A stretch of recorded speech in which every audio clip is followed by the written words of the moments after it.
দর্শক, আমরা দৈনন্দিন প্রয়োজনে বাসাবাড়িতে বিভিন্ন রকমের বড় বড় প্লাস্টিকের প্রোডাক্টগুলো ব্যবহার করে থাকি, কিন্তু আমাদের মধ্যে অনেকেরই দেখা হয়নি কিভাবে ফ্যাক্টরিতে এগুলো তৈরি হয়। চলুন আজকে আমি আপনাদেরকে সেটাই দেখাই।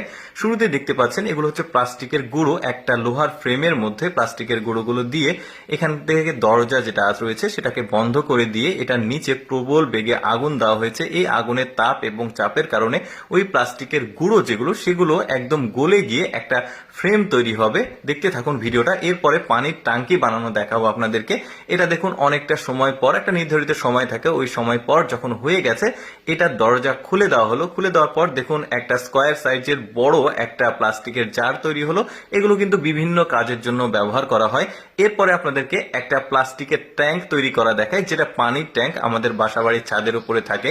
তো এটা ফ্রেম, এই ফ্রেমের মধ্যে প্লাস্টিকের 2 বস্তা গুঁড়ো দেওয়া হয়েছে, দিয়ে এটার নিচে আগুন দেওয়া হয়েছে বক্সটা বন্দি করে দিয়ে।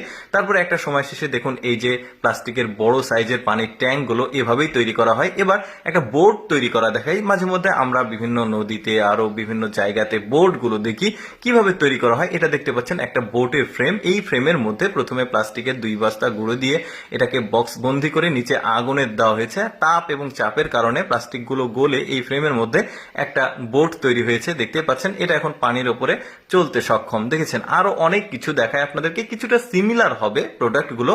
দেখুন প্লাস্টিকের গুঁড়ো। এবার আপনাদেরকে ক্যারেট তৈরি করা দেখায়। দেখুন এই ক্যারেট গুলো আমরা বাড়িতে বিভিন্ন কাজে ব্যবহার করি, আবার অনেক দোকানদার ফলের কাজেও ব্যবহার করে, ফল আনা নেওয়ার জন্য। এই যে দেখতে পাচ্ছেন এগুলো আবার একটু ব্যতিক্রম ভাবে মেশিনের মধ্যেই তৈরি করা হয়।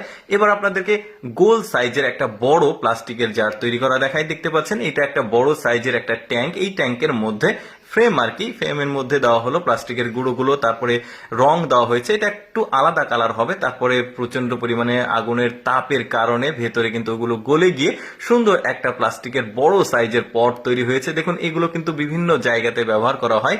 তারপরে দেখুন একটা স্কোয়ার সাইজের ছোট সাইজের একটা বক্স তৈরি করা দেখায়। এই বক্সের মধ্যে যে ফ্রেমটা রয়েছে, ফ্রেমের মধ্যে 1 বস্তা প্লাস্টিকের গুঁড়ো দেওয়া হয়েছে। 1 বস্তা না, পরিমাপটা একটু কম যেহেতু এটা ছোট। তারপরে দেওয়ার পর এটার নিচে আগুন দিয়ে অনেকটা তাপ চাপের ফলে এই আগুনে যখন নিভে যায় তখন কিন্তু আবার পানি দিয়ে ঠান্ডা করতে হয়, তারপরে এখান থেকে বের করতে হয়। এবার পুরো প্রক্রিয়াটি আপনারা দেখতে পারবেন। দেখুন এর মধ্যে দেওয়া হয়েছে। এরপরে প্লাস্টিকের গুঁড়ো দেওয়ার পর এটাকে বন্ধ করে দেওয়া হলো। মুখটা খুব শক্তপোক্তভাবে বন্ধ করে নিচে আগুন দেওয়া হচ্ছে। এখন যখন ভেতরের কাজটা কমপ্লিট হয়ে যাবে, নিচে ঠান্ডা পানি দিয়ে এটাকে ঠান্ডা করে তারপরে এই মুখটা খুলতে হয় যাতে হাতে কোনো তাপ না লাগে। এরপরে ধীরে ধীরে এটাকে বের করা হয়। দেখুন কি চমৎকার একটা প্লাস্টিকের বড় জার তৈরি হলো। তারপরে দেখতে পাচ্ছেন ওরা বালতি তৈরি করে, আরো বিভিন্ন ধরনের প্রোডাক্ট তৈরি করে। দর্শক, কেমন লাগলো আজকের এই প্লাস্টিকের প্রোডাক্ট তৈরির ভিডিওটি কমেন্ট করে জানাবেন। এইরকম অজানা ভিডিও প্রতিদিন দেখতে পেজটি ফলো